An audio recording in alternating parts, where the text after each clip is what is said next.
Good morning, how we doing everybody? So today we'll be going over 50mm lens seascape photography. We're gonna work on creating depth with your 50mm. We're gonna go over things like zooming with your feet, focusing in on really cool patterns once this light comes up and starts playing on some of this water. So stay tuned, let's get into it. Right now it's just 6:45. We got about a half hour before the sun comes up. So first things first, get out here early, take some long exposures. You can get some great long exposures without any filters if you just come a little extra early before sunrise or stay a little later after sunset. So right now we just have this beautiful rock out here, coquina rock. The tide's perfect, just washing in over it, giving it just enough to like make it ethereal. Big coquina rocks kind of floating in the void. It's really cool. So let's kick this video off with a picture. Change things up. 2-second timer to reduce camera shake. There we go. Yeah, very cool.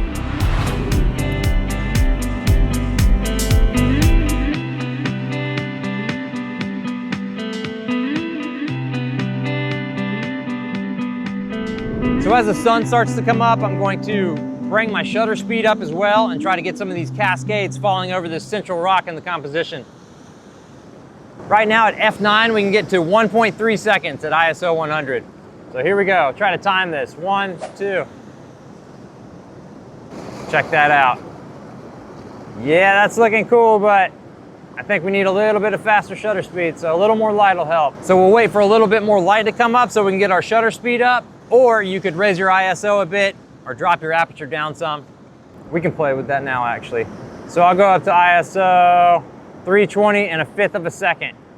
See what that looks like for us. Here we go, 1, 2. There we go. Oh yeah, very cool. Very cool. All right, a couple shots in the bag already with the 50mm.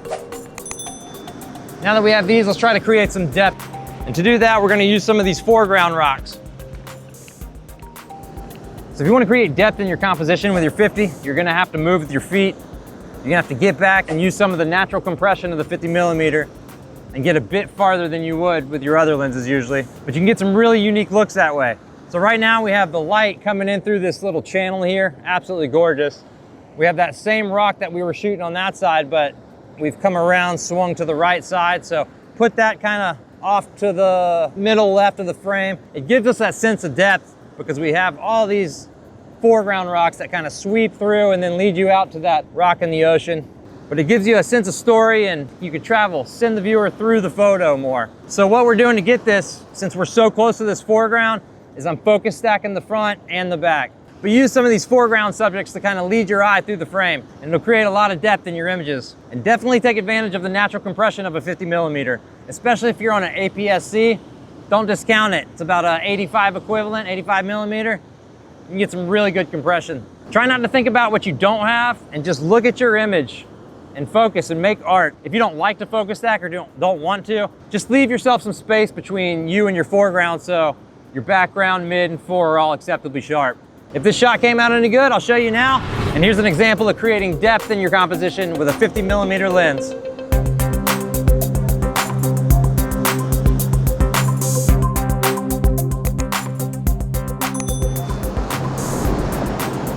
All right, another aspect you might want to consider if you want the maximum sharpness of your 50mm lens, you're going to want to shoot at a sweet spot, which they're usually wide, pretty open lenses like f1.8 or better. So you're going to want to shoot around 5.6 to f8. It's going to have your sharpest aperture in there, and that's going to give you extremely crisp image. I'm going to be using the sweet spot on my 50mm lens to get the sharpest I can on the rock. And then I have a 1/4 second shutter speed to get the water kind of silky and moving. So as soon as I can catch one of these cascades coming over it good, we should have a cool shot with a juxtaposition of silky water and really sharp coquina rock. There it is. Yeah, that might have been a good one. Let's see. Oh yeah, that was beautiful. All right, let's get a couple more of these and then yeah, that's how you get the sharpest out of your 50.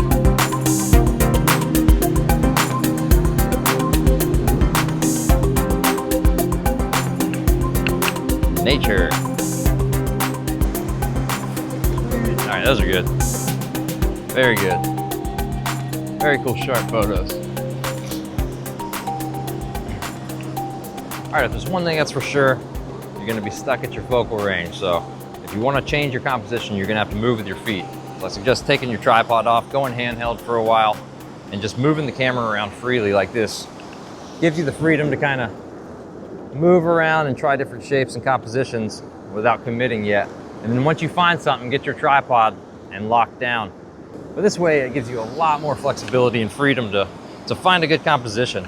It's really hard when you have all your tripod legs sticking everywhere, and makes things difficult, especially in this rocky environment.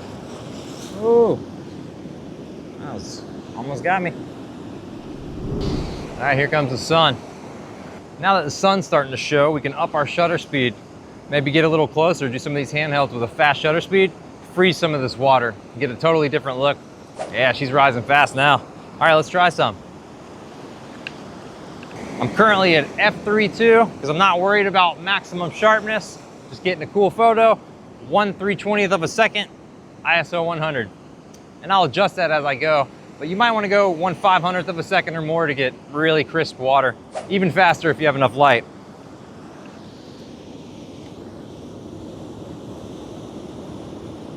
So I'm basically just getting low and trying to put some of these pools and rocks in the foreground, catch some of that spray as it hits. But once again, being off the tripod really helps you move around and just work your compositions.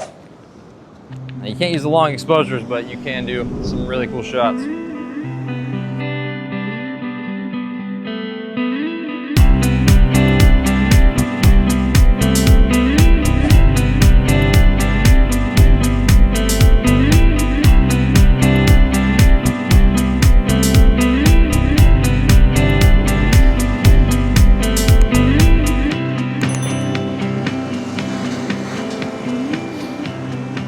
So what I'm doing now is just up to my shutter speed up to 1/800th to 1/2000th of a second, ISO 100.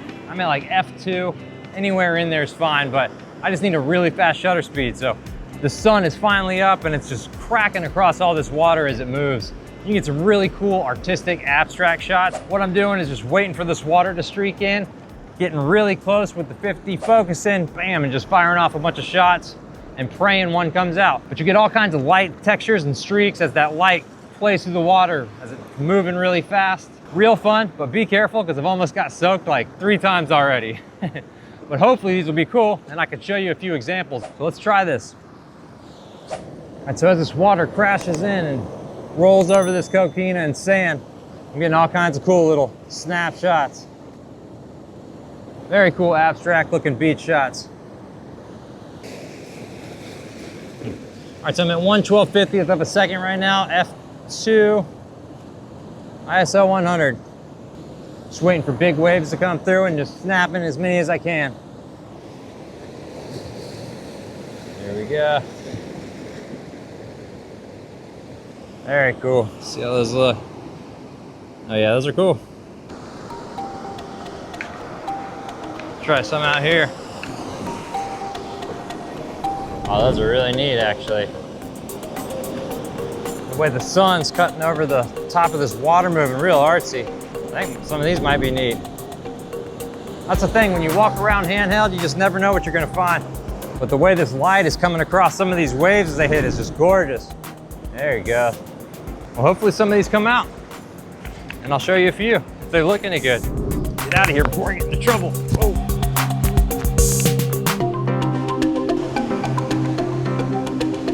All right, just to wrap up, I showed you how to create some depth with your compositions by using layers. If you don't want to focus stack, make sure you leave plenty of room to give your foreground, midground, and background acceptable sharpness. Then we played with some shutter speeds. We've got some long exposures with the 50. We got some fast ones where we froze the water, so you can get all kinds of different looks. So don't let the focal length hold you back.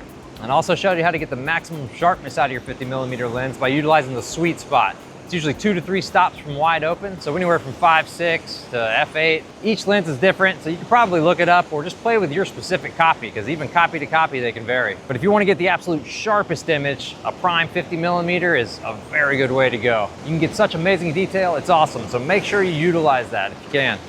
Oh, we're about to get soaked. Here comes that high tide. And we experimented with shutter speed. We started off early with 30 seconds, moved from 30 to about 10 to 6 seconds, on through to a 1/4 second for your classic water cascade shot, and right up to fast shutter speeds to freeze the water. So utilize different shutter speeds and you can get all kinds of different looks with your nifty 50. So don't let the focal length hold you back. You have tons of tools at your disposal to get creative. And we also talked about zooming with your feet. Take your camera off your tripod, go handheld, walk around, work the landscape, see different compositions, play with height, depth, lines, leading lines, shapes. Start zooming with your feet because we don't have the ability to move in and out with a prime 50. So just take it off. You'll be amazed at the freedom you have. You'll start finding compositions way faster than you did before. It's a great technique to even use even if you're not on your 50. Look for compositions, and then when you find a couple good ones, then you can lock in and refine it and start taking your good shots. And one other thing we did was focus in on the details and the intimate shots. Sand, rocks, water textures, it's endless. You can get so many cool shots and they usually come out real artistic. A thing I like to do is wait for the sun to come up and just see where it's hitting on specific sections of rock or sections of the sand where the water's coming through, and you can get endless different shapes and textures. Another good technique there is to take a few of those and make like an artistic series, like 3 or 4 photos, print them out, abstract, fine art, call it what you want, but they're real cool. All right, so I think it's gonna wrap up our 50mm Seascape video today. I might do a whole series on these and really drill down on how to get the most out of your 50mm. So if that sounds like something you might like, let me know. All right, guys, please subscribe, like, comment. We'll see you next time.